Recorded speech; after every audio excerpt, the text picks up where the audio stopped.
उज्जैन की उस भोर की हवा में एक विचित्र शांति घुली हुई थी।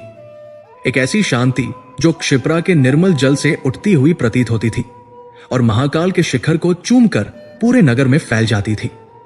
यह शांति केवल वातावरण में नहीं, बल्कि उज्जैन के कण-कण में, उसके प्रत्येक नागरिक के हृदय में बसी हुई थी। और इस शांति का स्रोत थे उनके राजा भर्तृहरि। राजा भर्तृहरि मात्र एक शासक नहीं थे, वे उस गौरवशाली परंपरा के जीवंत प्रतीक थे जिसने उज्जैन को ज्ञान, कला और न्याय का केंद्र बनाया था। उनका प्रताप सूर्य के समान था, जिसकी किरणें बिना किसी भेदभाव के महलों और कुटियों पर समान रूप से पड़ती थी। वे जितने कुशल राजनीतिज्ञ और वीर योद्धा थे, उतने ही गहरे विद्वान और कवि भी थे। उनके द्वारा रचे गए शतकत्रय के श्लोक विद्वानों की जिह्वा पर ऐसे विराजते थे जैसे पुष्पों पर भ्रमर। उनका ज्ञान केवल शस्त्रों और शास्त्रों तक सीमित नहीं था, बल्कि वे जीवन के गूढ़ रहस्यों को समझने वाले एक दार्शनिक भी थे। उनका शासन एक आदर्श था, एक ऐसा रामराज्य जहां प्रजा सुखी थी, खजाने भरे हुए थे और न्याय का चक्र अबाध गति से घूमता था। किंतु इस प्रतापी राजा, इस महान विद्वान के हृदय के भीतर एक ऐसा कोना था जहां केवल एक ही छवि का वास था। एक ही नाम की गूंज थी, रानी पिंगला। वो उनकी सबसे छोटी, सबसे युवा और सबसे प्रिय पत्नी थी। पिंगला का सौंदर्य चंद्रमा को भी लज्जित कर दे। उसकी वाणी में कोयल की मिठास थी और उसकी उपस्थिति राजा के जीवन का केंद्र बिंदु थी। भर्तृहरि का प्रेम साधारण अनुराग नहीं था, वो एक ऐसी दीवानगी थी, एक ऐसी आसक्ति थी जिसने उनके विवेक पर एक महीन पर्दा डाल दिया था। राजसभा के कठोर निर्णयों के बाद, ज्ञान की गहराइयों में गोते लगाने के पश्चात, जब वे अपने अंतःपुर में लौटते तो पिंगला का एक मुस्कान उनकी सारी थकान, सारे द्वंद्व को मिटा देता था। वो उनके लिए केवल पत्नी नहीं, बल्कि उनके जीवन का अमृत थी, उनकी प्रेरणा का स्रोत थी और शायद उनकी सबसे बड़ी दुर्बलता भी। उनका जीवन बाहर से देखने पर एक संपूर्ण महाकाव्य प्रतीत होता था। एक सफल राजा, एक प्रतिष्ठित विद्वान और एक संतुष्ट प्रेमी, सब कुछ अपनी जगह पर था। समय की नदी शांत और मनोहारी गति से बह रही थी, लेकिन नियति ने इस शांत जल में एक ऐसा पत्थर फेंकने का निश्चय कर लिया था जिसकी तरंगे सब कुछ बदल देने वाली थी। उस दिन राजसभा अपने पूरे वैभव के साथ सजी हुई थी। सूर्य की किरणें जालीदार खिड़कियों से छनकर आ रही थी और सभा में जड़े हुए मणियों और स्वर्ण पर पड़कर एक दिव्य इंद्रधनुष का निर्माण कर रही थी। मंत्रीगण अपने अपने आसनों पर गंभीर मुद्रा में बैठे थे। सामंतगण अपनी निष्ठा का मौन प्रदर्शन कर रहे थे और विद्वानों की पंक्तियां ज्ञान के प्रकाश से सुशोभित थी। राजा भर्तृहरि अपने भव्य सिंहासन पर विराजमान थे। उनका मुखमंडल एक शांत आत्मविश्वास से दमक रहा था। राजकाज की सामान्य चर्चा चल रही थी, किसी आने वाले संकट का कोई संकेत तक नहीं था। तभी सभा के विशाल द्वार पर एक आकृति प्रकट हुई। वो एक तपस्वी थे। उनकी जटाएं कंधों पर बिखरी हुई थी, शरीर पर भस्म लिपटी हुई थी और आंखों में एक ऐसा तेज था मानो उन्होंने ब्रह्मांड के सारे रहस्य अपनी आंखों में समेट लिए हों। उनके आगमन से पूरी सभा में एक स्तब्धता छा गई। वो कोई साधारण साधु नहीं थे। उनके ऑरा में वर्षों की तपस्या, हिमालय की ठंड और घने जंगलों का एकांत समाया हुआ था। राजा भर्तृहरि ने उस तपस्वी को देखते ही अपना सिंहासन छोड़ दिया। वे नंगे पांव चलकर उनके पास पहुंचे और अत्यंत विनम्रता से उनके चरणों में झुक गए। ये भर्तृहरि की महानता थी। वे जानते थे कि राजसत्ता का वैभव, तप और ज्ञान के तेज के सामने तुच्छ है। उन्होंने तपस्वी का हाथ पकड़कर उन्हें अपने सिंहासन के पास एक ऊंचे आसन पर बिठाया और स्वयं उनके चरणों के पास बैठ गए। हे तपस्वी श्रेष्ठ, मेरा सौभाग्य है कि आपके चरण इस सभा में पड़े। आज्ञा कीजिए, मैं आपकी क्या सेवा कर सकता हूं? राजा की वाणी में विनम्रता और आदर का सागर लहरा रहा था। तपस्वी के मुख पर एक सौम्य मुस्कान उभरी। उनकी ध्वनि शांत थी, पर उसमें एक ऐसी दृढ़ता थी जो हिमालय के पर्वतों सी अटल थी। राजन, मैं तुम्हारी कीर्ति सुनकर यहां आया हूं। मैंने सुना है कि तुम्हारे राज्य में धर्म का शासन है, न्याय का बोलबाला है और प्रजा सुखी है। मैंने तुम्हारी विद्वता के भी चर्चे सुने हैं। मैं वर्षों की तपस्या के बाद हिमालय की कंदराओं से लौटा हूं और अपने तपोबल से मैंने एक दिव्य फल प्राप्त किया है। यह कहते हुए तपस्वी ने अपनी झोली से एक फल निकाला। वो फल अद्भुत था। उसका रंग सूर्योदय की पहली किरण जैसा था। उसमें से एक भीनी भीनी सुगंध निकल रही थी जो पूरे वातावरण को दिव्यता से भर रही थी। उसे देखकर ही ऐसा प्रतीत होता था मानो वो इस लोक का है ही नहीं। तपस्वी ने फल राजा की ओर बढ़ाते हुए कहा, राजन, ये कोई साधारण फल नहीं है, ये अमर फल है। इसे ग्रहण करने वाला व्यक्ति अमर हो जाएगा। उसकी आयु, उसका जीवन और उसका बल सदा के लिए स्थिर हो जाएगा। उसे किसी भी प्रकार का रोग या व्याधि स्पर्श नहीं कर सकेगी। मैं तुम्हारे सुशासन और ज्ञान से इतना प्रसन्न हूं कि यह फल तुम्हें भेंट करना चाहता हूं। तुम इस पृथ्वी पर धर्म और न्याय की स्थापना के लिए आवश्यक हो। तुम्हारा लंबा जीवन मानवता के लिए कल्याणकारी होगा।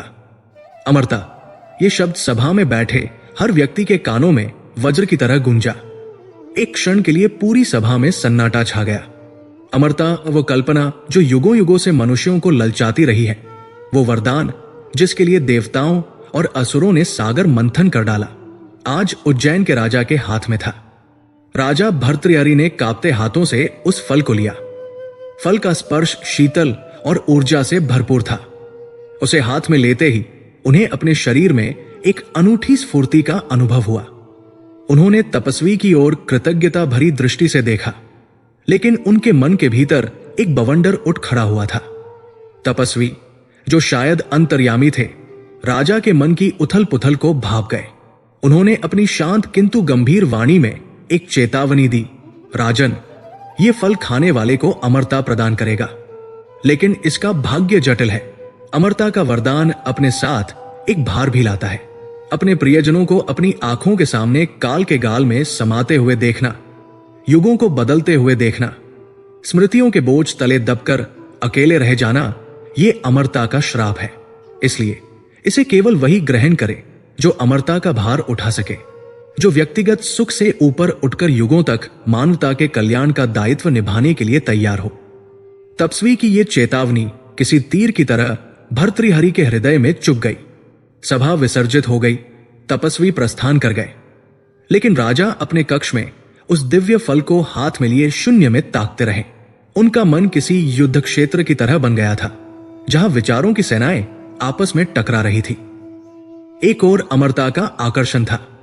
वो हमेशा के लिए जवान रह सकते थे, अपनी प्रजा का पालन पोषण कर सकते थे, ज्ञान के अथाह सागर में और गहरे गोते लगा सकते थे। वे एक ऐसे आदर्श राजा बन सकते थे जिसका उदाहरण आने वाली सदियां देती। ये एक अवसर था अपनी कीर्ति को अनंत काल के लिए स्थापित कर देने का। उनका राजधर्म, उनका कर्तव्य उन्हें ये फल खाने के लिए प्रेरित कर रहा था। वे सोच रहे थे, यदि मैं अमर हो जाऊं तो उज्जैन का भविष्य सुरक्षित हो जाएगा। मैं प्रजा को हर संकट से बचा सकता हूं। ये मेरे लिए नहीं, मेरे राज्य के लिए आवश्यक है। लेकिन जैसे ही ये विचार उनके मन में दृढ़ होने लगता, एक और शक्तिशाली विचार उस पर हावी हो जाता। यह विचार प्रेम का था, आसक्ति का था। उनके मन में रानी पिंगला का सुंदर मुखड़ा उभर आता। पिंगला, जो उनके जीवन का सार थी, उनकी हर खुशी का कारण थी। वो सोचते, यदि मैंने ये फल खा लिया और मैं अमर हो गया तो पिंगला का क्या होगा? वो तो नश्वर है। मैं अपनी आंखों के सामने उसे बूदा होते कैसे देखूंगा? कैसे मैं उसकी त्वचा पर पड़ती झुर्रियों को, उसके बालों में आती सफेदी को सहन करूंगा? और फिर एक दिन वो मुझे छोड़कर हमेशा के लिए चली जाएगी। उसके बिना ये अमरता किस काम की? ये महल, ये राज्य, ये जीवन, सब कुछ सूना हो जाएगा। मैं अनंत काल तक उसके वियोग की अग्नि में जलता रहूंगा। नहीं, ये अमरता मेरे लिए वरदान नहीं, श्राप होगी। एक ऐसा श्राप जिसे मैं अनंत काल तक भोगने के लिए विवश हो जाऊंगा। यह कल्पना ही उनके लिए असनीय थी। पिंगला के बिना एक क्षण भी बिताना उन्हें पर्वत के समान भारी लगता था। तो अनंत काल का वियोग वे कैसे सहते? उनका प्रेम उनके राजधर्म पर भारी पड़ रहा था। उनकी विद्वता, उनका विवेक, सब कुछ उस प्रेम की आंधी के सामने तिनके की तरह उड़ रहा था। उन्होंने फल को देखा।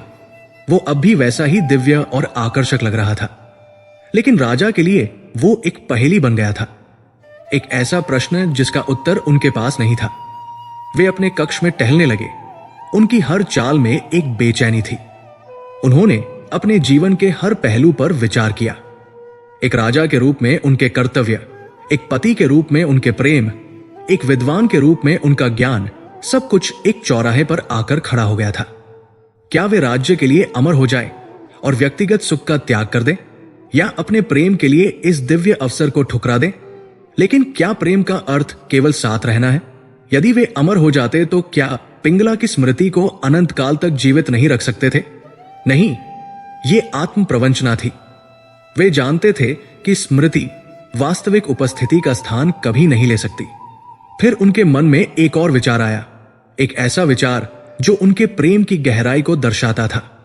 मैं ये फल क्यों खाऊं? मैं तो पहले से ही सुखी हूं, सम्मानित हूं।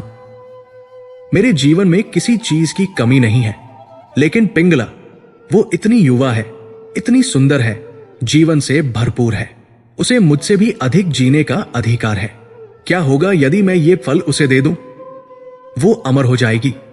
उसका सौंदर्य, उसका यौवन, उसकी हंसी हमेशा के लिए समय के प्रभाव से मुक्त हो जाएगी। मैं उसे कभी नहीं खोऊंगा। मैं भले ही बूढ़ा हो जाऊं, मेरा शरीर जर्जर हो जाए, लेकिन मैं हर दिन उसकी उसी दिव्य सुंदरता को निहार सकूंगा। मेरे लिए इससे बड़ा सुख और क्या हो सकता है कि जिसे मैं अपने प्राणों से भी अधिक चाहता हूं, वो हमेशा के लिए सुरक्षित हो जाए, हमेशा के लिए मेरे पास रहे। ये विचार उनके मन में बिजली की तरह कौंधा और एक क्षण के लिए उन्हें लगा कि उन्हें अपनी समस्या का समाधान मिल गया है। ये उनके प्रेम की पराकाष्ठा थी। वे अपने लिए अमरता नहीं चाहते थे, वे अपनी प्रेयसी को अमर बना देना चाहते थे। ये एक ऐसा त्याग था जो केवल भर्तृहरि जैसा प्रेमी ही कर सकता था।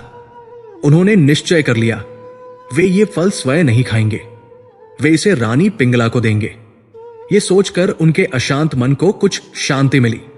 उन्हें लगा कि उन्होंने अपने प्रेम और अपने कर्तव्य के बीच एक संतुलन खोज लिया है।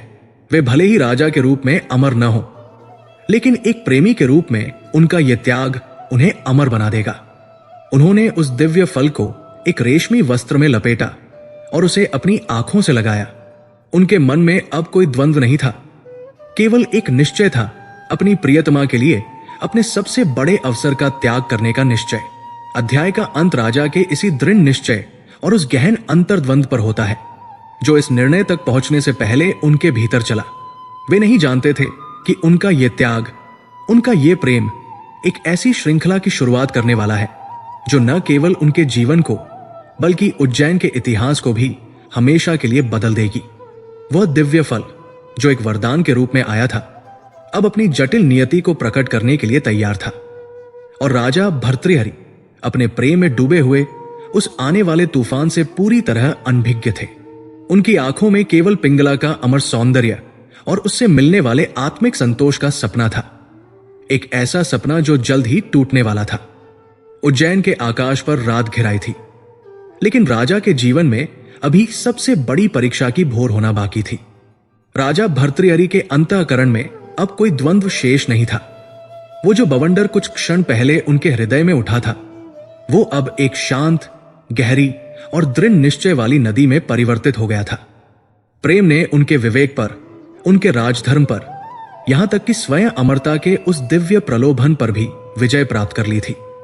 वो फल जो तपस्वी की दृष्टि में अनंत काल तक धर्म की स्थापना का एक साधन था, भर्तृहरि की दृष्टि में अब उनके प्रेम को शाश्वत बनाने की एक कुंजी बन चुका था। उनके लिए धर्म का सार, उनके जीवन का केंद्र और उनके अस्तित्व का एकमात्र सत्य पिंगला थी। उसके बिना अमरता का भार उठाना, जैसा कि तपस्वी ने चेतावनी दी थी, वास्तव में एक श्राप होता, एक ऐसा श्राप जिसमें वे अनंत काल तक अपने हृदय के एक टुकड़े को स्वयं से दूर काल के गाल में समाते हुए देखने को विवश होते। नहीं, उन्होंने जो निर्णय लिया था वही अंतिम था, वही सत्य था। वे अपनी अमरता का, अपने यौवन का, अपने अस्तित्व के हर उस अंश का जिसे वे मूल्यवान समझते थे, अपनी प्रियतमा के चरणों में समर्पण कर देंगे। अपने कक्ष से निकलकर वे रानी पिंगला के अंतपुर की ओर बढ़े। उनके हाथ में वो दिव्य फल एक रेशमी वस्त्र में लिपटा हुआ था। लेकिन उसकी आभा, उसकी अलौकिक सुगंध उस वस्त्र के महीन धागों से छनकर बाहर आ रही थी। महल के गलियारे शांत थे। रात्रि का दूसरा प्रहर आरंभ हो चुका था। मशालों का धीमा प्रकाश दीवारों पर टंगे चित्रों और नक्काशी पर पड़कर एक रहस्यमयी छाया नृत्य रच रहा था। प्रहरियों के कदमों की धीमी थाप और दूर से आती झिंगुरों की ध्वनि के अतिरिक्त कोई शोर न था। किंतु भर्तृहरि को यह सब कहां सुनाई दे रहा था? वे तो अपने ही विचारों के सागर में डूबे हुए थे। उनके कदम दृढ़ थे, पर हृदय में एक ऐसी कोमल उत्कंठा थी जैसी किसी कवि को अपनी सर्वश्रेष्ठ रचना प्रस्तुत करने से पहले होती है। वे सोच रहे थे, जब पिंगला को इस उपहार के विषय में ज्ञात होगा तो उसकी प्रसन्नता की सीमा न रहेगी। वो समझेगी कि मेरा प्रेम केवल शब्दों का आडंबर नहीं, बल्कि एक ऐसा यज्ञ है जिसमें मैं अपना सर्वस्व होम करने को तत्पर हूं। वे पिंगला के भव्य कक्ष के द्वार पर पहुंचे। द्वार पर खड़ी दासियों ने अपने स्वामी को इस असमय आया देख आश्चर्य से सिर झुकाया। भर्तृहरि ने हाथ के संकेत से उन्हें बाहर ही रुकने का आदेश दिया और स्वयं भारी मखमली पर्दों को हटाकर कक्ष में प्रवेश किया। कक्ष के भीतर का वातावरण किसी स्वप्नलोक के समान था। दीवारों पर मणियों की जड़ाई थी जो धीमी गति से जल रहे दीपकों के प्रकाश में तारों की तरह टिमटिमा रही थी। हवा में चंदन और केवड़े की मिलीजुली सुगंध व्याप्त थी। रानी पिंगला अपने शयन कक्ष के एक हिस्से में एक अलंकृत दर्पण के सामने बैठी थी। उन्होंने रात्रि के वस्त्र धारण कर लिए थे। उनके लंबे घने केश खुले हुए थे जो उनकी पीठ पर किसी काली घटा की तरह फैले थे। वे अपने आभूषण उतार रही थी। उनकी उंगलियां सहजता से कर्णफूलों और हार को खोल रही थी। राजा के कदमों की आहट सुनकर उन्होंने दर्पण में देखा और अपने पति को अपने पीछे खड़ा पाकर वे चौंक कर खड़ी हो गई। उनके मुख पर आश्चर्य और हल्की सी घबराहट का भाव एक साथ उभरा, जिसे उन्होंने तुरंत एक मधुर मुस्कान के पीछे छिपा लिया। महाराज, आप इस समय सब कुशल तो है? पिंगला की वाणी में शहद सी मिठास थी, किंतु उस मिठास के नीचे एक सूक्ष्म सी कंपकंपी थी जिसे भर्तृहरि अपने प्रेम की अधिकता में पहचान न सके। भर्तृहरि आगे बढ़े और उन्होंने पिंगला के कंधों को थाम लिया। उन्होंने पिंगला की आंखों में झांका, उन गहरी काली आंखों में जिनमें वे न जाने कितनी बार डूबे और उबरे थे। पिंगला, उनकी आवाज गहरी और भावना से भरी हुई थी। आज सब कुछ कुशल से भी बढ़कर है। आज हमारे जीवन का सबसे महत्वपूर्ण दिन है।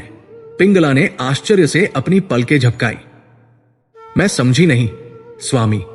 राजा उसे हाथ पकड़कर पास ही रखे एक भव्य आसन पर ले गए।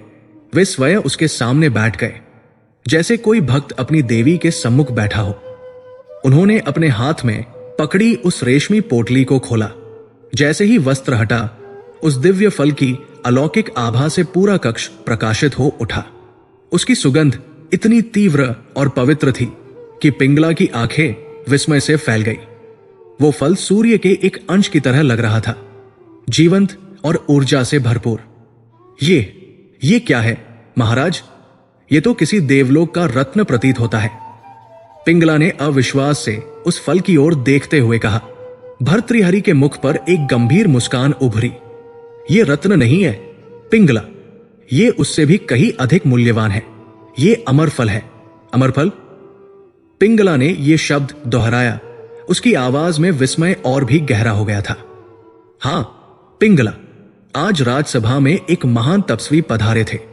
उन्होंने मेरी तपस्या नहीं, मेरे शासन से प्रसन्न होकर मुझे यह वरदान दिया। इसे खाने वाला सदा के लिए अमर हो जाएगा। उसका जीवन, उसका सौंदर्य, उसका बल, सब कुछ समय के प्रभाव से परे हो जाएगा। काल उसे छू भी नहीं सकेगा। पिंगला की आंखें आश्चर्य से चमक उठीं। उसने अपने पति की ओर देखा। उसकी दृष्टि में एक अव्यक्त प्रश्न था। तो क्या आप? भर्तृहरि उसकी अनकही बात समझ गए। वे हंसे, एक ऐसा हंसना जिसमें त्याग का संतोष घुला हुआ था। नहीं प्रिय, मैंने इस पर बहुत विचार किया। तपस्वी ने कहा था कि इसे वही ग्रहण करे जो अमरता का भार उठा सके। जब मैंने इस भार के विषय में सोचा तो मुझे केवल एक ही सत्य का आभास हुआ। वे एक पल के लिए रुके, पिंगला के हाथों को अपने हाथों में ले लिया। मेरा सत्य तुम हो, पिंगला, मेरा जीवन तुम में बसता है। मेरी प्रसन्नता तुम्हारी मुस्कान से है, मेरी शक्ति तुम्हारे प्रेम से है। मैं उस अमरता का क्या करता जिसमें मुझे यह भय सताता रहता कि एक दिन समय तुम्हें मुझसे छीन ले जाएगा। मैं अपनी आंखों के सामने तुम्हें मुरझाते हुए कैसे देख पाता? नहीं पिंगला, वो जीवन, वो अमरता मेरे लिए नरक से भी भयानक होती। मेरे बिना तुम शायद जी लो, लेकिन तुम्हारे बिना मेरा अस्तित्व ही निरर्थक है। राजा का स्वर भावनाओं के आवेग से भारी हो गया था। पिंगला, ये अमरता मेरी नहीं, तुम्हारी है। ये जीवन, ये सौंदर्य जिस पर मैं इतना मोहित हूं, वो शाश्वत होना चाहिए। मैं चाहता हूं कि जब तक ये सृष्टि रहे, तुम्हारा ये रूप, तुम्हारी ये कांति बनी रहे।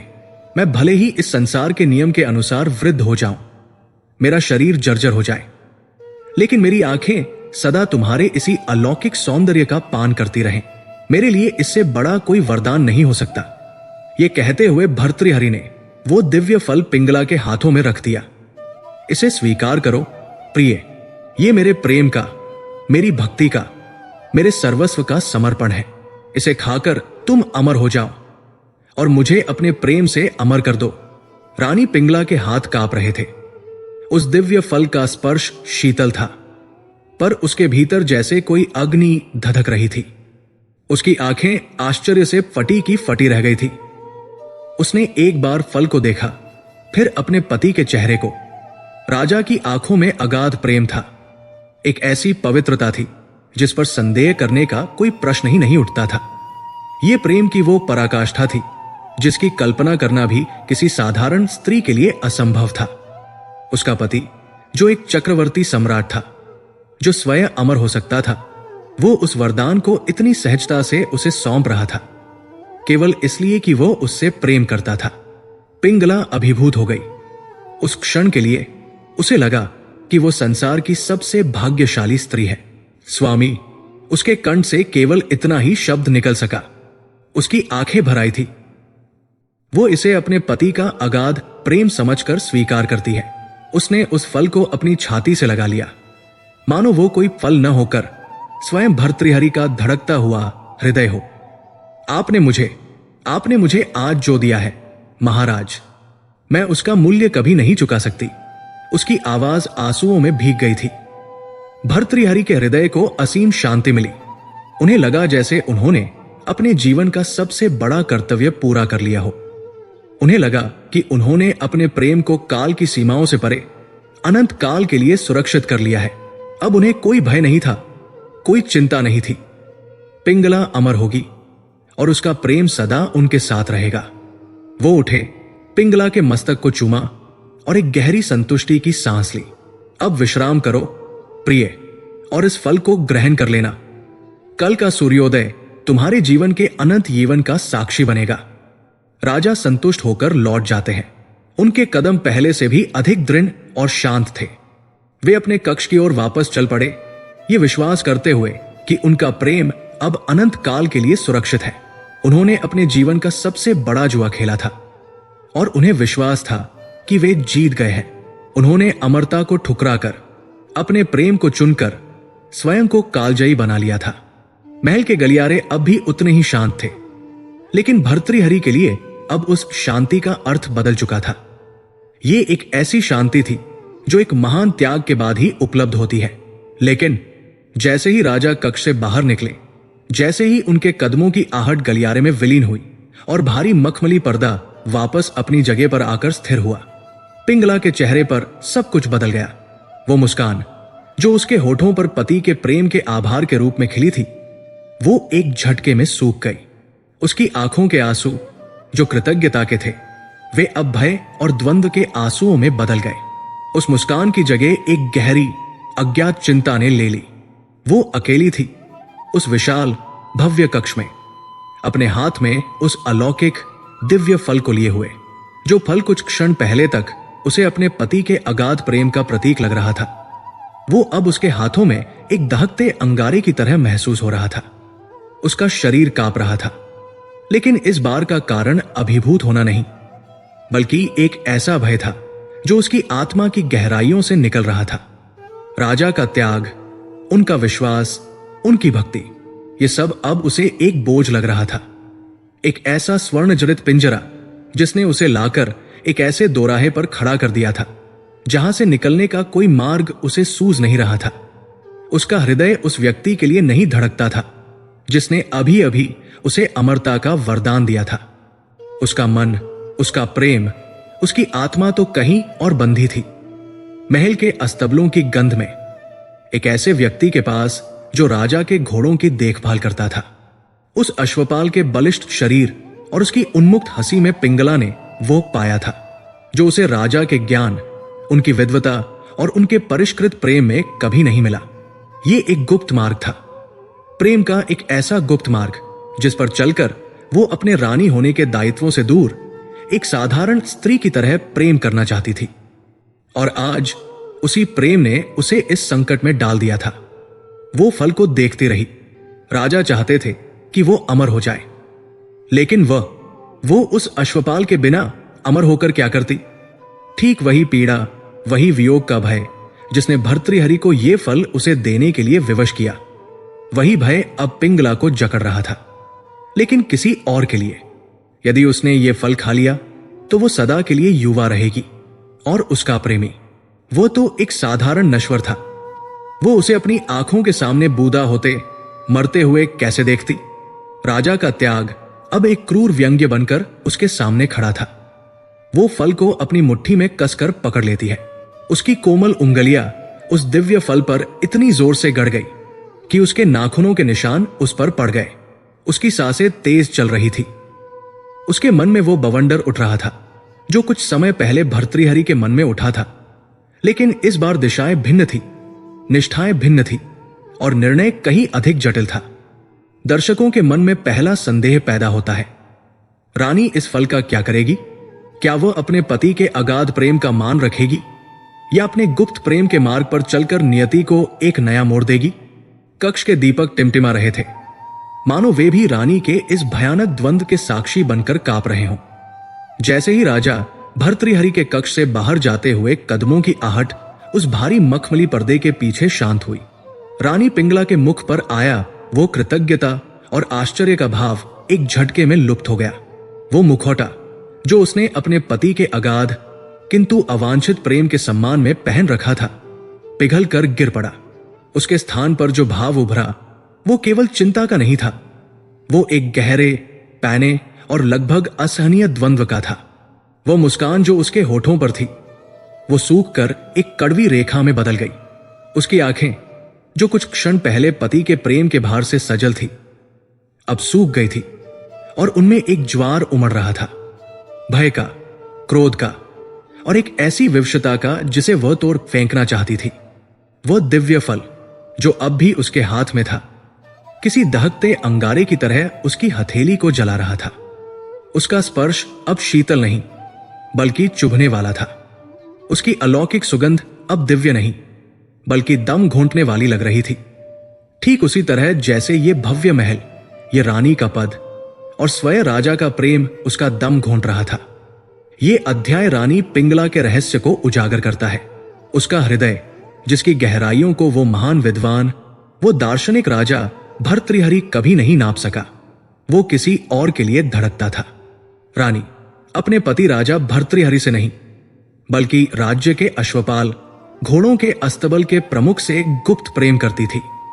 ये एक ऐसा सत्य था जो उज्जैन के महलों की नींव को हिला सकता था, एक ऐसा रहस्य जो राजसत्ता के वस्त्रों के नीचे एक विशैले नाग की तरह कुंडली मारे बैठा था। भर्तृहरि का प्रेम उसके लिए एक स्वर्ण पिंजरा था, सुंदर, सुरक्षित, सम्मानजनक, पर था तो पिंजरा ही। वो एक परिष्कृत प्रेम था, कविताओं में वर्णित, शास्त्रों में अनुमोदित, लेकिन उसमें वो उन्मुक्तता नहीं थी, वो खुरदरापन नहीं था, वो जीवन की वो कच्ची गंध नहीं थी जिसकी पिंगला को चाह थी। राजा उससे प्रेम करते थे, पर वे उसकी आत्मा से नहीं, उसकी सुंदरता से, उसकी छवि से, उस रानी से प्रेम करते थे जिसे उन्होंने स्वयं गढ़ा था। उसका मानना था कि उसका असली जीवन अश्वपाल के साथ है, राजा के साथ नहीं। उसका जीवन उस महल के ठंडे संगमरमर पर नहीं बल्कि अस्तबल की गर्म जीवंत मिट्टी में था। उसका जीवन चंदन और केवड़े की परिष्कृत सुगंध में नहीं, बल्कि घोड़ों के पसीने, चमड़े की लगामों और सूखी घास की उस तीखी मादक गंध में बसता था। अश्वपाल, वो नाम ही उसके लिए एक मंत्र था। वो कोई विद्वान नहीं था, कोई कवि नहीं था। वह एक साधारण सेवक था, जिसकी भुजाएं घोड़ों को साधते साधते इस्पात की हो गई थी, और जिसकी आंखों में महल की कुटिलता नहीं, बल्कि एक जंगली स्वतंत्रता थी। पिंगला ने उसे पहली बार तब देखा था जब राजा ने उसे एक उद्दंड अरबी घोड़ा भेंट किया था, जिसे कोई साध नहीं पा रहा था। जहां बड़े बड़े योद्धा और प्रशिक्षक विफल हो गए थे, वहां उस अश्वपाल ने केवल अपनी शांत दृढ़ उपस्थिति से उस जानवर को वश में कर लिया था।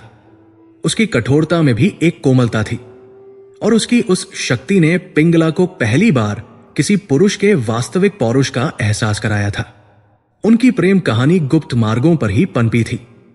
देर रात जब महल सो जाता, पिंगला एक साधारण दासी का वेश धरकर उन गलियारों से निकल जाती जो अस्तबल तक जाते थे। वे कुछ क्षण जो वे घोड़ों की हिनहिनाहट के बीच टिमटिमाते लालटेन के प्रकाश में बिताते थे, वही पिंगला के जीवन की एकमात्र सच्चाई थे। अश्वपाल के खुरदरे हाथों का स्पर्श उसे उन रेशमी वस्त्रों से अधिक वास्तविक लगता था जो वो दिन भर पहने रहती थी। राजा उसे श्लोक सुनाते थे, वो उसे जीवन की धड़कन सुनाता था, और आज राजा ने उसे अमरता का वरदान दे दिया था। एक ऐसा वरदान जो उसके गुप्त जीवन के लिए सबसे बड़ा श्राप था। पिंगला ने उस फल को देखा जो अब भी उसकी मुट्ठी में कैद था। उसके मस्तिष्क में विचार किसी तूफान की गति से चल रहे थे। अमरता, वो स्वयं से फुसफुसाई। राजा चाहते हैं कि मैं अमर हो जाऊं। वो चाहते हैं कि मेरा ये सौंदर्य, ये जीवन शाश्वत हो जाए। किस लिए? ताकि वे अनंत काल तक इस सुंदर मूर्ति की पूजा कर सकें। और मेरा क्या? मेरा प्रेम, मेरा जीवन। ये विचार आते ही उसकी आत्मा कांप उठी। यदि मैंने ये फल खा लिया तो मैं सदा के लिए ऐसी ही रहूंगी। लेकिन वह, मेरा अश्वपाल, वो तो नश्वर है। वो बूढ़ा होगा, उसका शरीर शिथिल पड़ेगा, और एक दिन वो मुझे छोड़कर चला जाएगा, और मैं इस स्वर्ण पिंजरे में सदा के लिए कैद रह जाऊंगी, अपने मृत प्रेम का शोक मनाती हुई उस व्यक्ति के साथ जिसे मैं कभी प्रेम नहीं कर सकी। नहीं, ये अमरता नहीं, ये अनंत काल का कारावास है। राजा भर्तृहरि ने वही तर्क अपने लिए दिया था, पिंगला के वियोग के भय से, और आज नियति वही तर्क पिंगला के मुख से कहलवा रही थी, किसी और के लिए। प्रेम का तर्क एक ही था, बस पात्र बदल गए थे। अपने प्रेम में अंधी होकर उसने एक पल में निर्णय ले लिया। उसका द्वंद्व समाप्त हो गया। जो फल राजा ने उसे अपने प्रेम की शाश्वती के लिए दिया था, वही फल अब वो अपने प्रेम की रक्षा के लिए उपयोग करेगी। उसे राजा के विश्वासघात का कोई बोध नहीं हुआ। उसे अपने पति के त्याग का कोई मान नहीं रहा। उस क्षण उसके लिए केवल एक ही सत्य था, उसका प्रेमी। वो उसके बिना जीवित नहीं रह सकती थी, और यदि उन्हें अनंत काल तक साथ रहना है तो अमर उसे नहीं, उसके प्रेमी को होना होगा।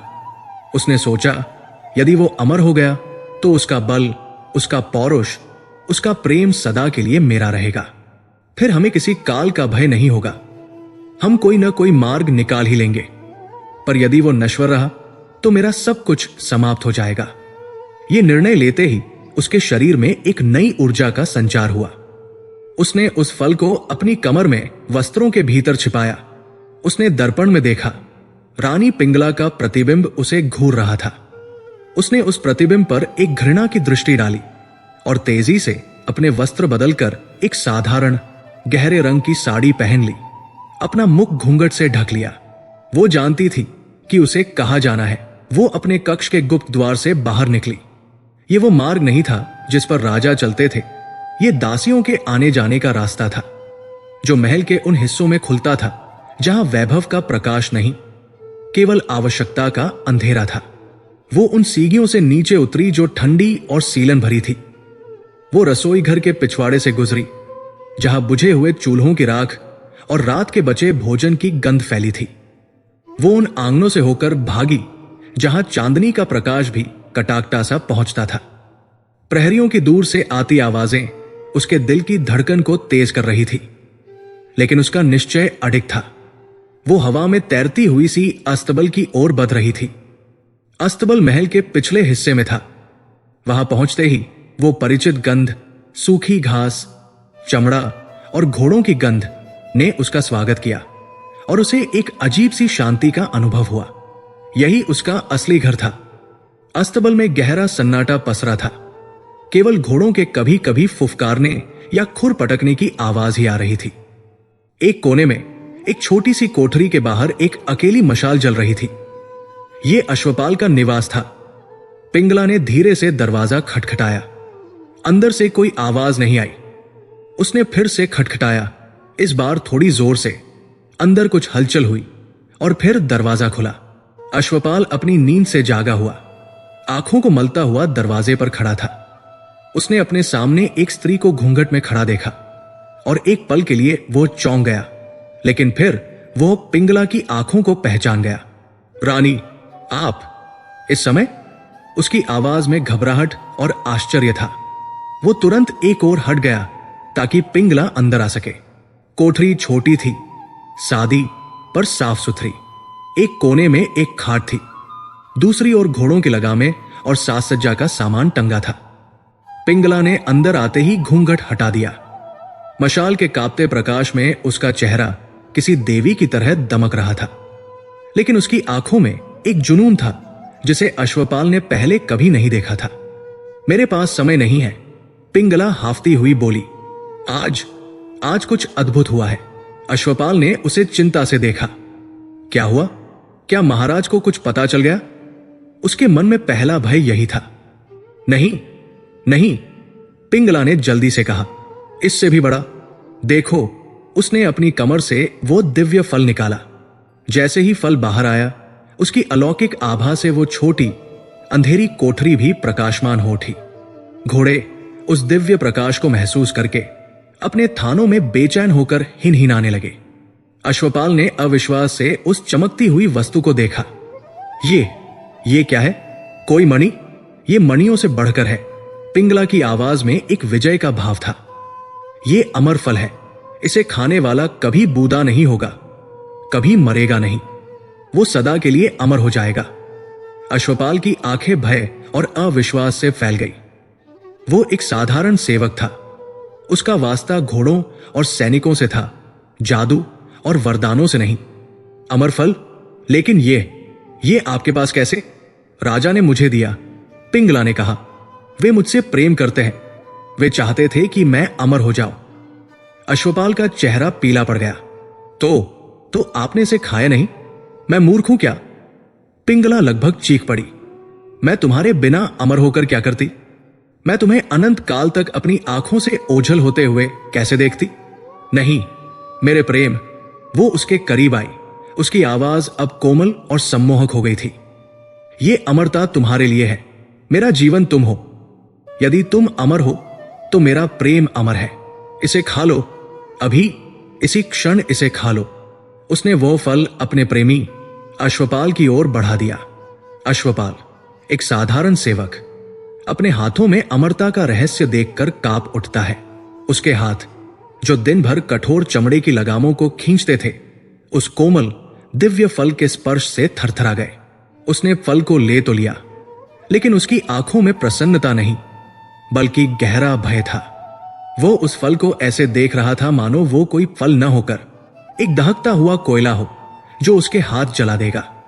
उसे पिंगला के प्रेम का जुनून दिख रहा था, लेकिन उसे उस जुनून के पीछे छिपा सर्वनाश भी दिख रहा था। रानी, उसकी आवाज में घबराहट थी।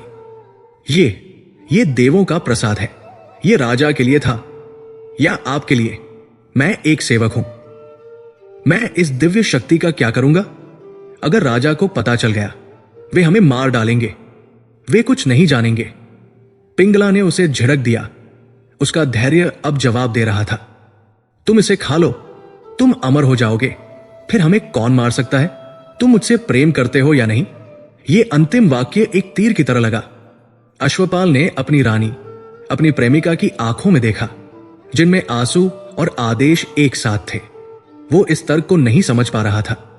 वो इस शक्ति के भार को नहीं जानता था, लेकिन वो प्रेम के इस आदेश को टाल नहीं सका। उसे समझ नहीं आता कि वो इस दिव्य शक्ति का क्या करे। वो भयभीत था, भ्रमित था, लेकिन पिंगला की हट के आगे उसकी एक न चली। उसने कांपते हाथों से उस फल को अपने मुंह के पास पहुंचाया। अब यह पवित्र फल, जो एक राजा के लिए था, जो एक महान तपस्वी की तपस्या का परिणाम था, जो उज्जैन के सिंहासन को अनंत काल के लिए सुरक्षित करने आया था, वो अब महल के गुप्त अंधेरे कोनों में पहुंच गया है। वो एक अस्तबल की सीलन भरी कोठरी में एक भयभीत सेवक के हाथ में था, जिसे उसकी प्रेमिका ने अपने प्रेम के भ्रम में सौंप दिया था। अश्वपाल उस फल को देख रहा था और पिंगला उसे। नियति का चक्र एक अप्रत्याशित मोड़ ले चुका था। रहस्य गहराता जा रहा था। यह फल, जो अपनी यात्रा पर निकल चुका था, वो स्पष्ट रूप से यही नहीं रुकने वाला था।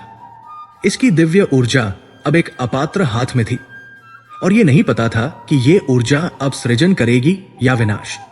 अस्तबल की उस छोटी सीलन भरी कोठरी में रानी पिंगला के जाने के बाद एक लंबा भारी सन्नाटा पसर गया।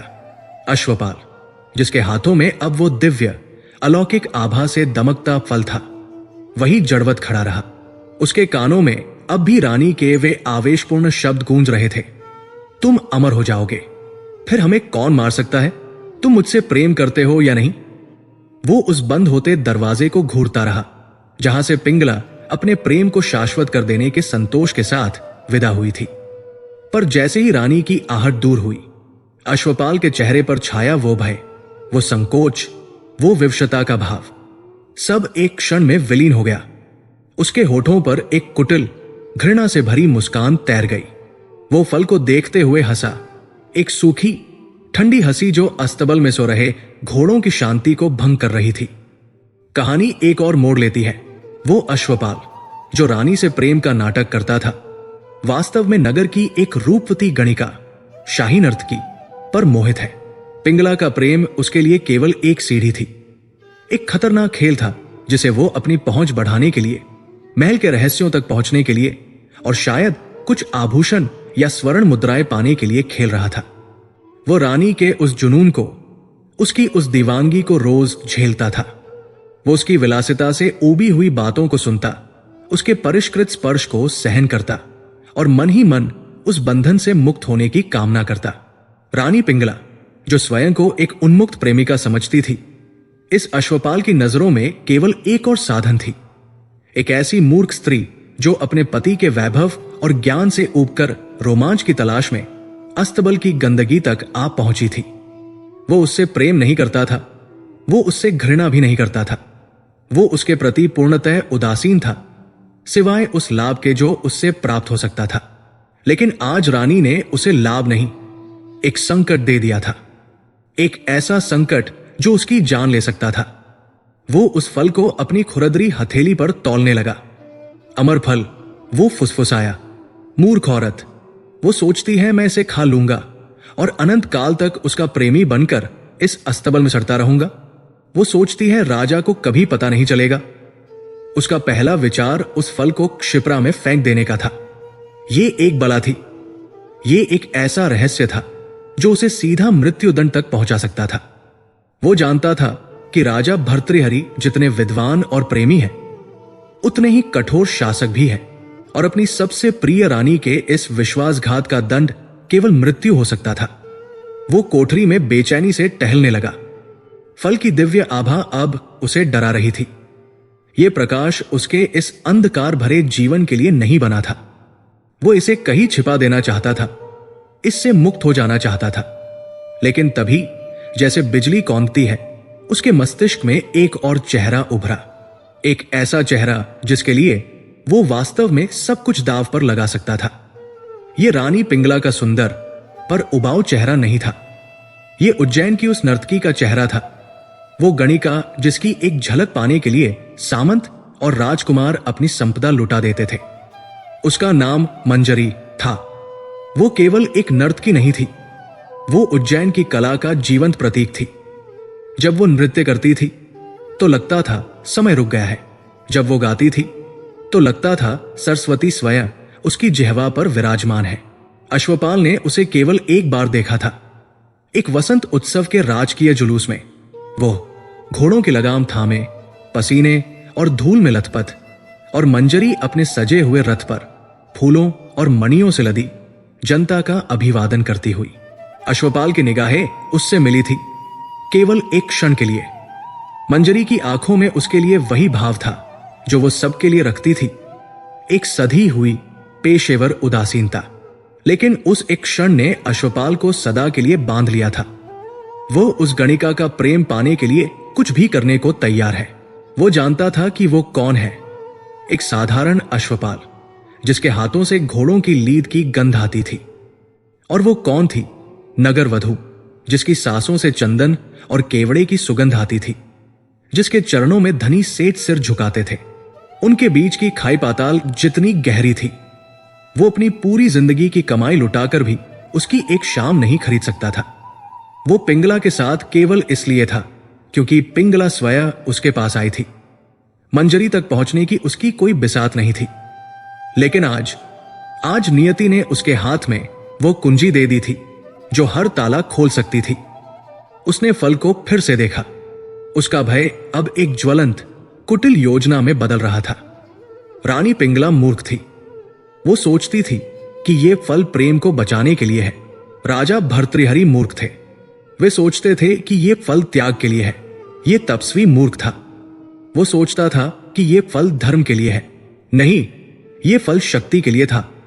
ये वो वस्तु थी जिससे दुनिया की सबसे अनमोल चीज खरीदी जा सकती थी। उसे लगता है कि ये अमर फल ही वो एकमात्र उपहार है जो उस नर्तकी को सदैव के लिए उसका बना सकता है। उसने सोचा, मंजरी वो अपनी सुंदरता पर जीती है। उसकी कला, उसका वैभव, सब कुछ उसके जीवन पर टिका है। एक दिन ये ढल जाएगा। एक दिन उसके घुंघरू धीमे पड़ जाएंगे, उसकी त्वचा पर झुर्रियां आ जाएंगी। उसे सबसे अधिक भय किससे है? समय से। और मैं उसे स्वयं समय पर विजय प्राप्त करने का उपहार दूंगा। ये विचार आते ही उसका शरीर उत्तेजना से कांप गया। जब मैं उसे अमरता भेंट करूंगा तो वो मेरी हो जाएगी। कौन सा राजा, कौन सा सामंत उसे ये दे सकता है? मैं उसे वो दूंगा जिसकी उसने कल्पना भी नहीं की होगी। वो हमेशा के लिए मेरी हो जाएगी, केवल मेरी। ये वासना का एक ऐसा चक्रव्यूह था जिसमें वो पूरी तरह फंस गया था। वो रानी पिंगला का विश्वासघात, राजा का क्रोध, सब कुछ भूल गया। उसके मस्तिष्क पर केवल मंजरी का चेहरा और अमरता के बदले में उसे पाने का जुनून सवार था। उसने रात जैसे तैसे काटी। वो दिव्य फल सूखी घास के ढेर में छिपा रहा, अपनी आभा से पूरे अस्तबल को रह रहकर प्रकाशित करता रहा। अश्वपाल एक पल भी सो नहीं सका। वो अपनी विजय की कल्पना करता रहा। वो कल्पना करता रहा कि कैसे मंजरी, वो अप्राप्य देवी, उसके चरणों में होगी। भोर होते ही अपनी दैनिक जिम्मेदारियों को किसी और सेवक को सौंपकर वो उस फल को एक गंदे से कपड़े में लपेटकर अस्तबल से निकल पड़ा। वो उज्जैन की उन गलियों से गुजरा जहां गणिकाओं का वास था। ये एक अलग ही दुनिया थी। यहां के घरों से सुबह सुबह ही इत्र की सुगंध और घुंघरुओं की धीमी झंकार आ रही थी। वो मंजरी के भव्य आवास के बाहर पहुंचा। द्वारपालों ने उसे उसके अस्तबल के मैले वस्त्रों में देखकर घृणा से रोक दिया। दूर हटो सेवक, ये तपस्वियों का आश्रम नहीं, मंजरी का महल है। तुम्हारे जैसे लोगों की यहां छाया भी वर्जित है। अश्वपाल के पास न सोना था न चांदी। उसके पास केवल एक ऐसा रहस्य था जो इन द्वारपालों की समझ से परे था। मुझे उससे मिलना है, उसने अपनी आवाज में जितना संभव हो सका उतना अधिकार भरकर कहा। मेरे पास उसके लिए एक ऐसा उपहार है जो उज्जैन के सम्राट के पास भी नहीं है। उसकी आंखों में एक पागलपन था, एक ऐसा जुनून जिसने द्वारपालों को एक पल के लिए संकोच में डाल दिया। वे प्रतिदिन न जाने कितने दीवानों को देखते थे, लेकिन इस सेवक की बात में कुछ अलग था। शायद उसकी यही दीवानगी काम कर गई। उसे अपमानित करके, धक्के देकर अंदर के आंगन तक ले जाया गया, लेकिन मुख्य कक्ष तक नहीं। मंजरी को सूचना दी गई। वो अपने प्रातः अभ्यास के बाद हल्के श्वेत वस्त्रों में, बिना किसी आभूषण के, पर फिर भी किसी अप्सरा सी सुंदर लग रही थी, बाहर आई। उसने अश्वपाल को देखा जो भय और वासना के मिले जुले भाव से कांपता हुआ जमीन पर घुटनों के बल बैठ गया था। क्या है? मंजरी की आवाज उसके नृत्य जितनी ही सधी हुई पर बर्फ सी ठंडी थी। तुम्हारा साहस कैसे हुआ यहां आने का? क्या तुम रानी पिंगला के अस्तबल के प्रधान नहीं हो? अश्वपाल कांप उठा। मंजरी उसे पहचानती थी। ये उसके लिए किसी पुरस्कार से कम नहीं था। देवी, वो हकलाया, मैं आपके लिए एक भेंट लाया हूं। भेंट? मंजरी के होठों पर एक व्यंग्यात्मक मुस्कान आई। क्या भेंट लाए हो? तुम्हारे घोड़ों में से एक, या अपनी रानी का कोई चुराया हुआ आभूषण? नहीं देवी, अश्वपाल ने जल्दी से अपने गंदे कपड़े में लिपटी पोटली खोली। जैसे ही फल बाहर आया, उसकी दिव्य आभा ने उस सुबह के आंगन को भी चकाचौंध कर दिया। मंजरी की सधी हुई उदासीनता एक पल के लिए टूटी। उसकी आंखें उस अलौकिक फल पर टिक गई।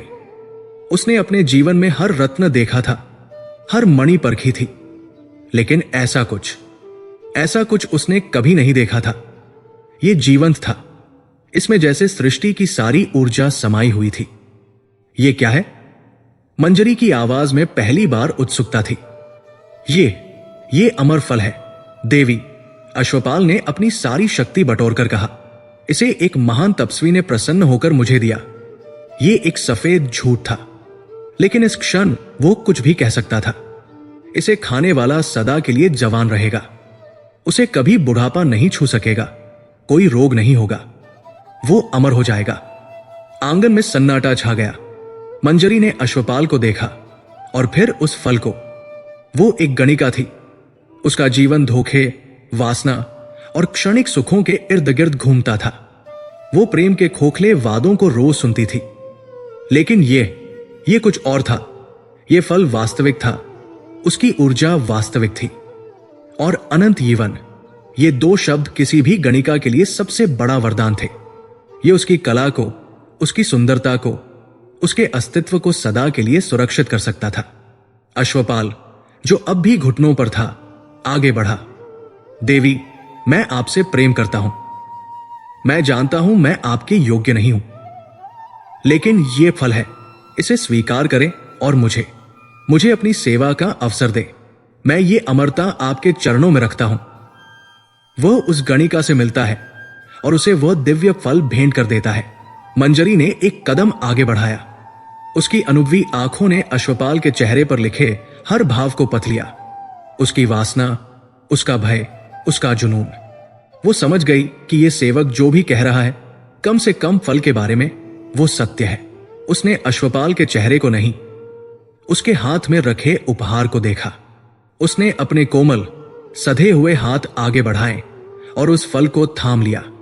अब वो फल, जो एक संत के तप का परिणाम था, एक राजा के पवित्र यद्यपि आसक्त प्रेम से होकर, एक रानी के गुप्त भ्रमित मोह से गुजरकर, एक अश्वपाल के धोखे और वासना से गुजरकर, अब एक गणिका के हाथों में है।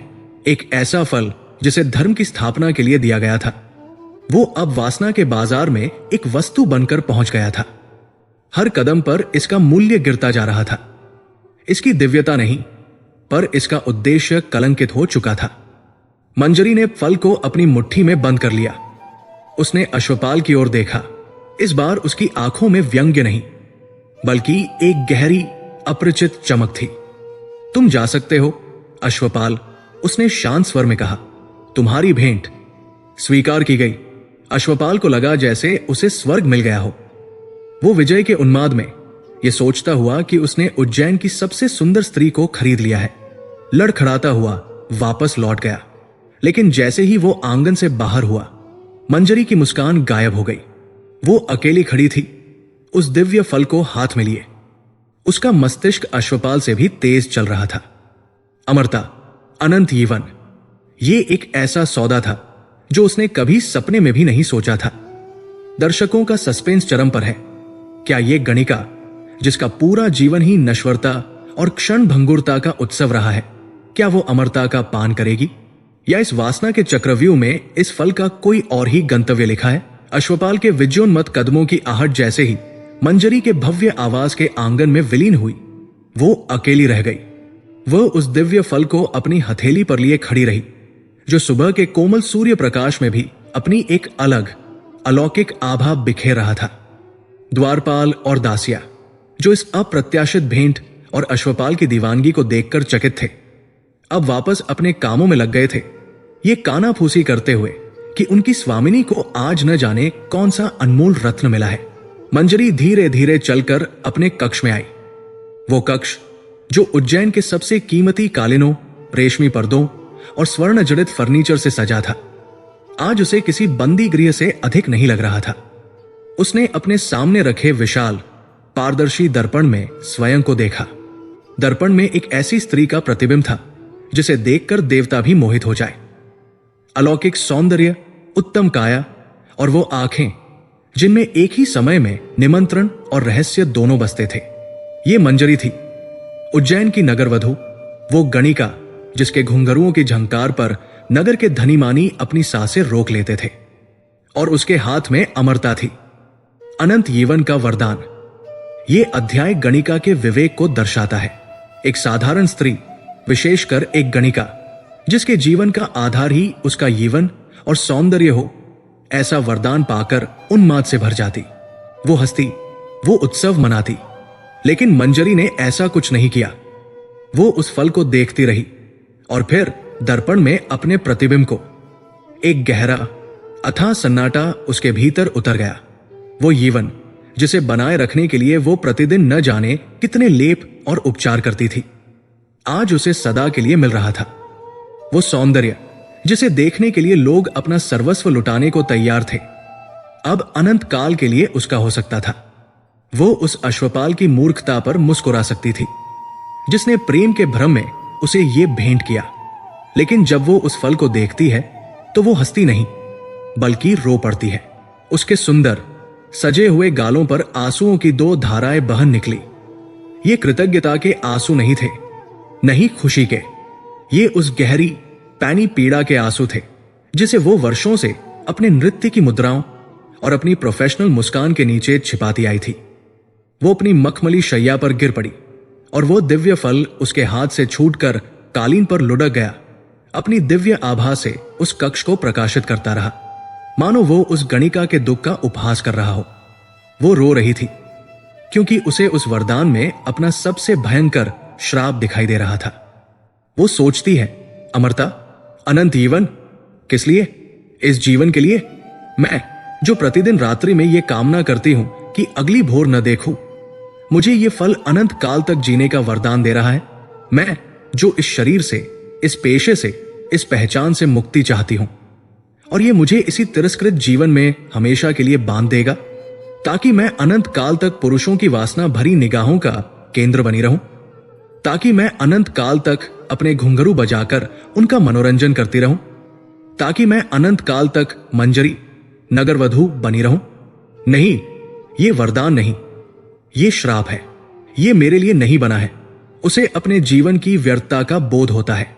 उस एक क्षण में, उस दिव्य फल के प्रकाश में, उसका पूरा जीवन किसी चलचित्र की तरह उसकी आंखों के सामने घूम गया। उसे याद आया अपना बचपन, जब वो एक साधारण बालिका थी, जिसका एक छोटा सा घर था, माता पिता थे। उसे याद आया वो दिन जब दुर्भाग्य उसे उज्जैन के इस बाजार में ले आया।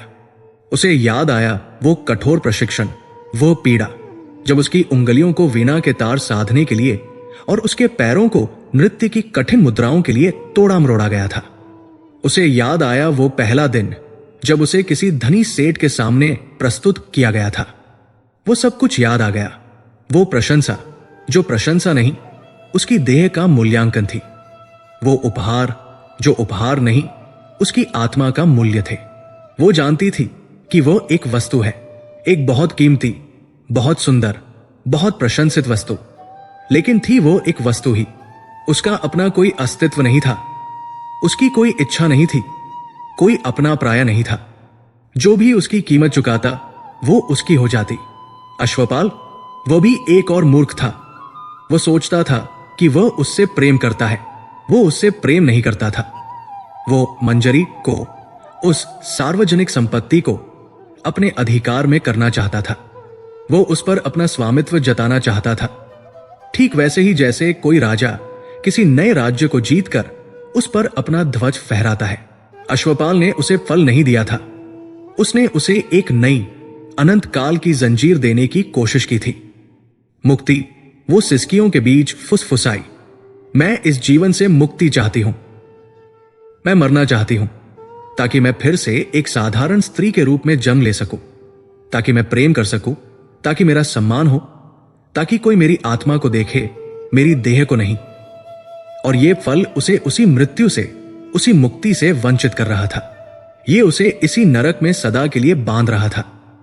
उसके आंसू सूखे, रोने से उसका मन हल्का हो गया था और उसका विवेक, जो वर्षों से कला और वासना की परतों के नीचे दबा हुआ था, आज जाग उठा। उसने उस फल को वापस उठाया। वो अब भी उतना ही दिव्य था, उतना ही पवित्र। उसकी आभा कलंकित नहीं हुई थी।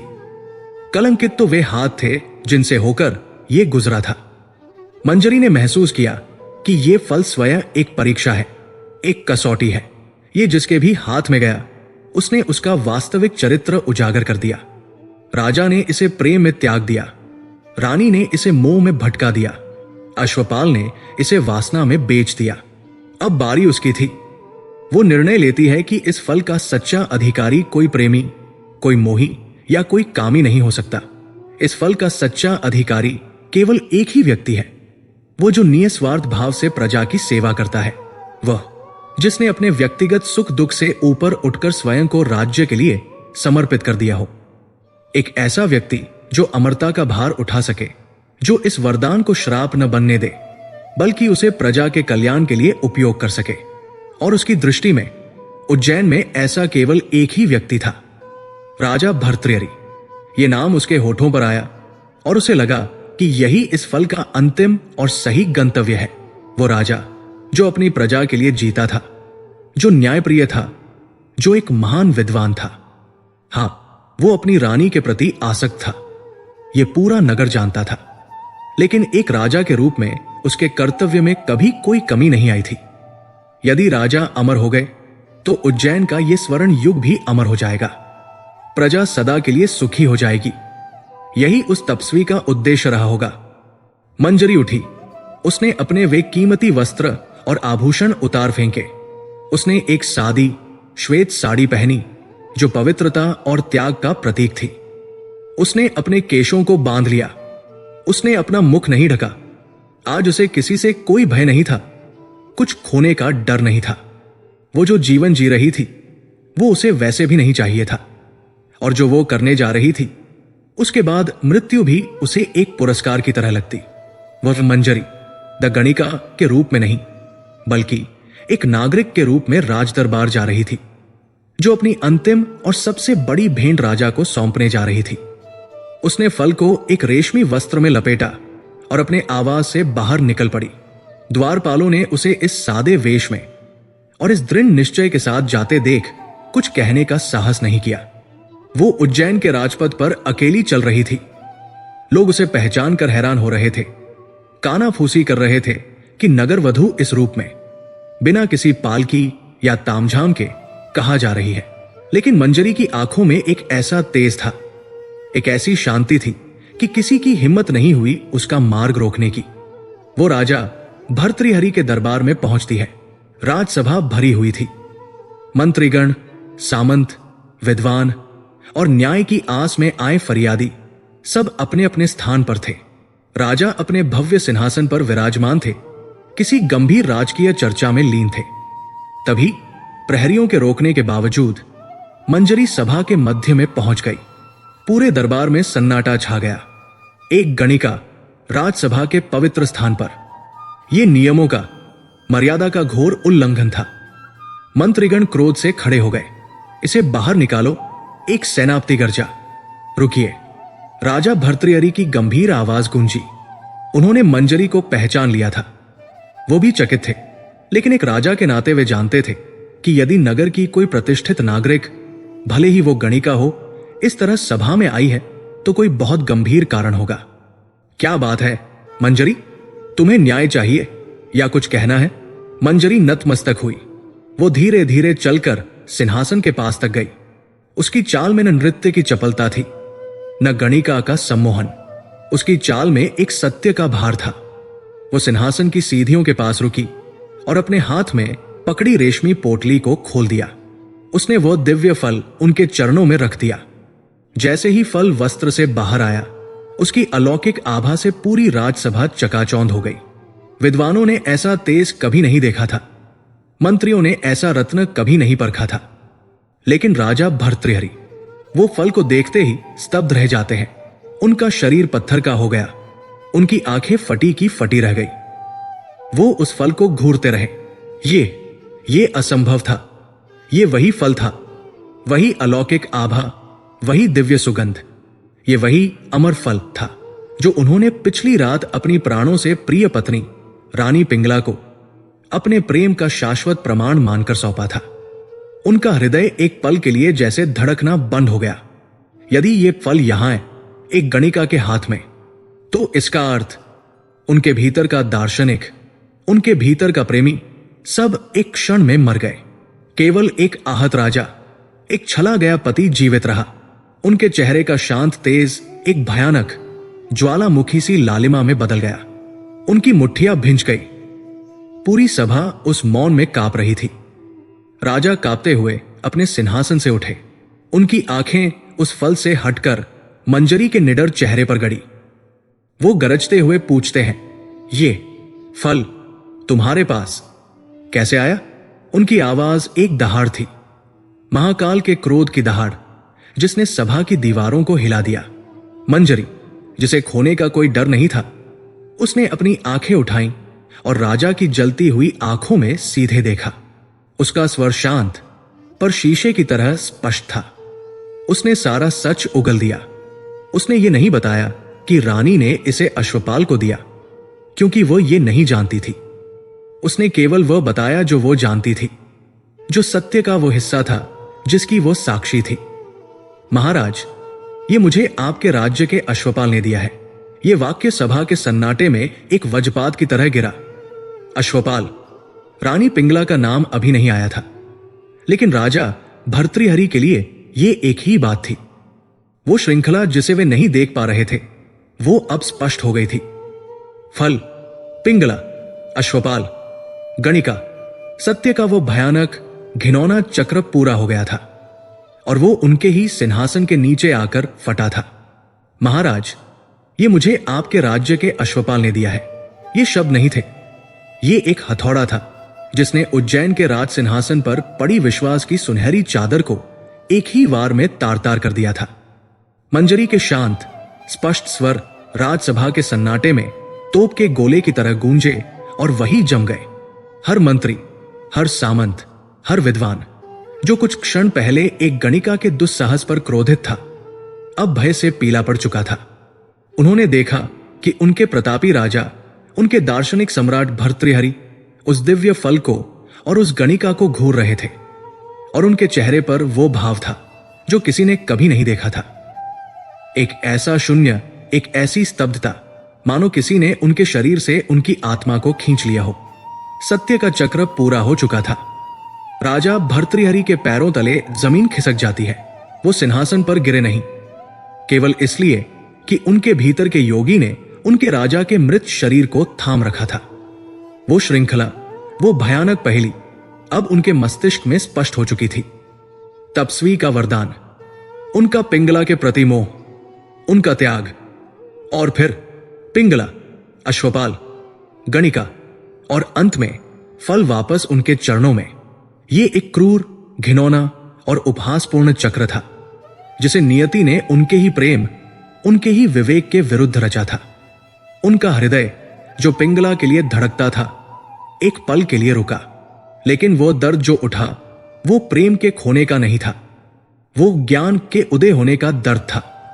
वह उस पर्दे के जलने का दर्द था जिसने उनकी आंखों को सत्य देखने से रोक रखा था।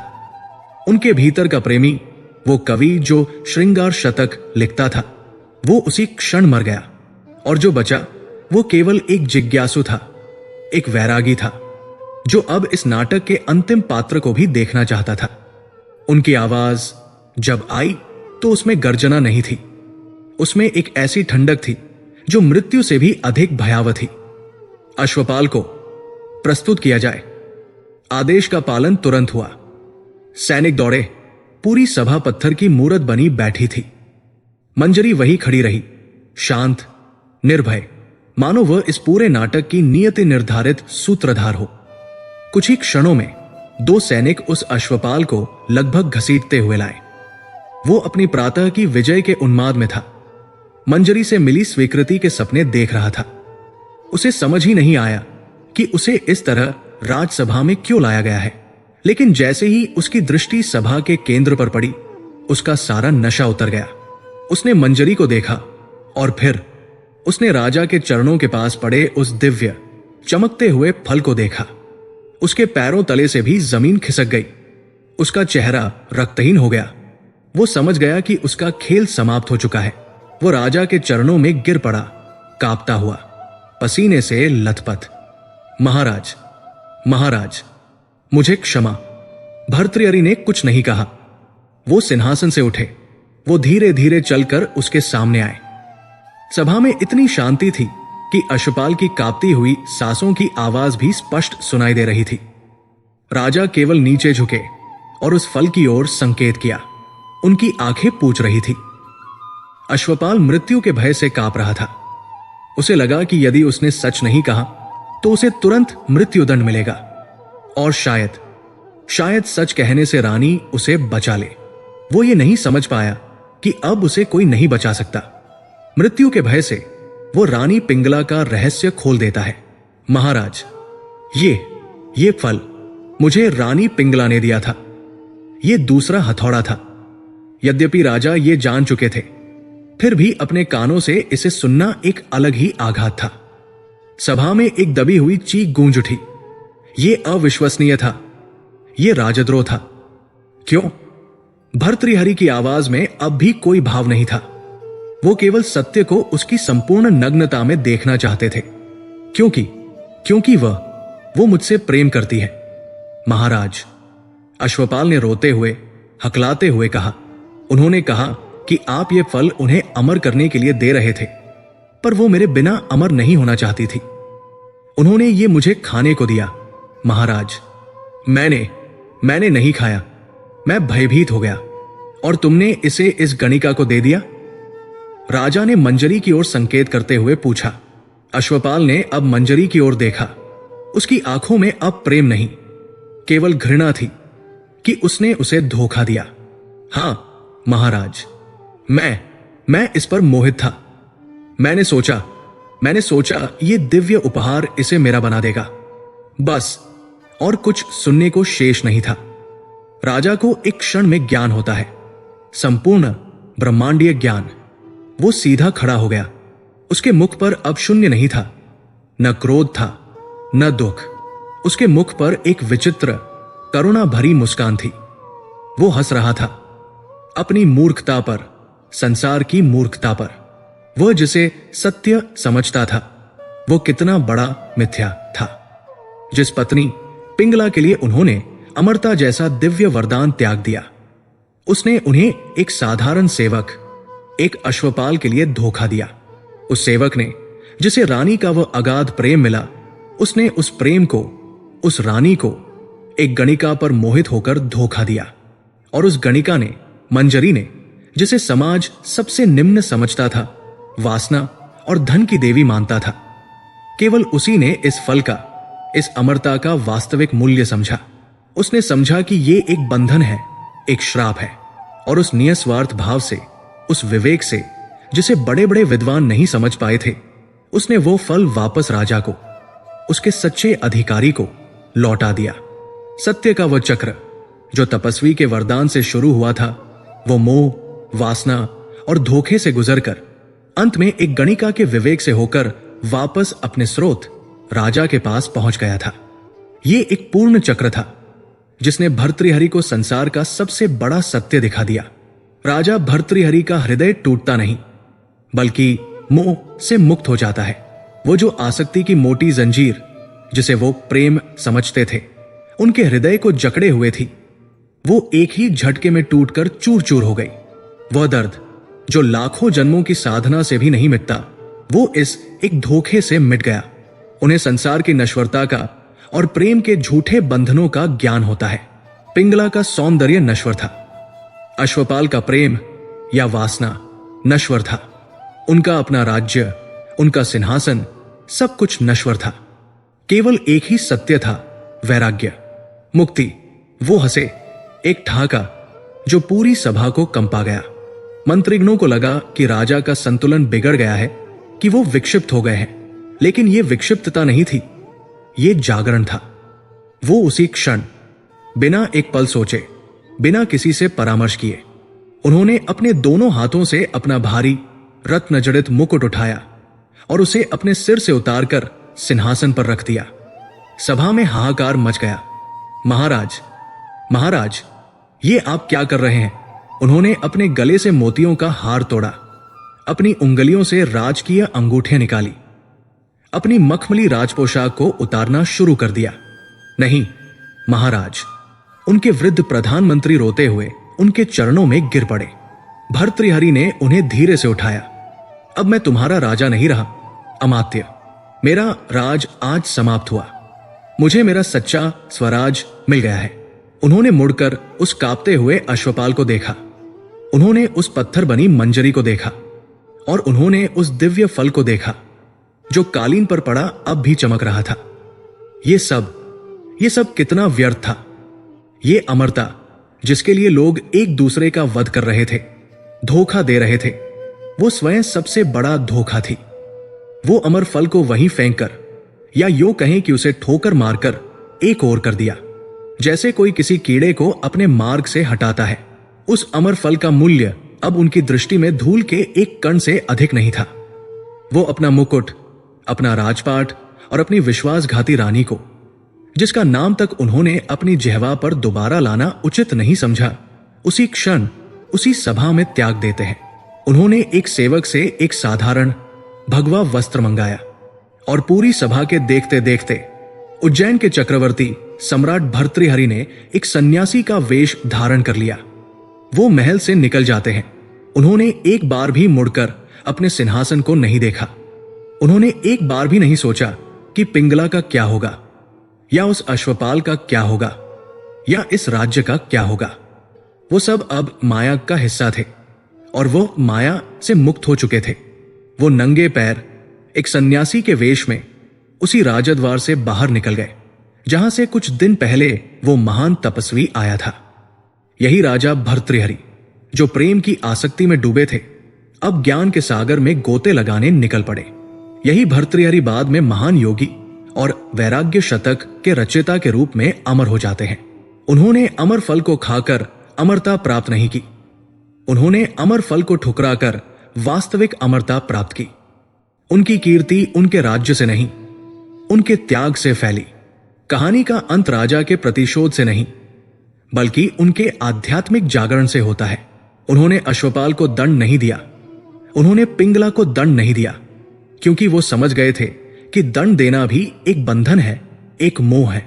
उन्होंने उन दोनों को उनके अपने कर्मों, उनकी अपनी नश्वरता के भरोसे छोड़ दिया और स्वयं उस अनंत की ओर बढ़ गए, जहां न कोई प्रेम था, न कोई धोखा, केवल परमानंद था।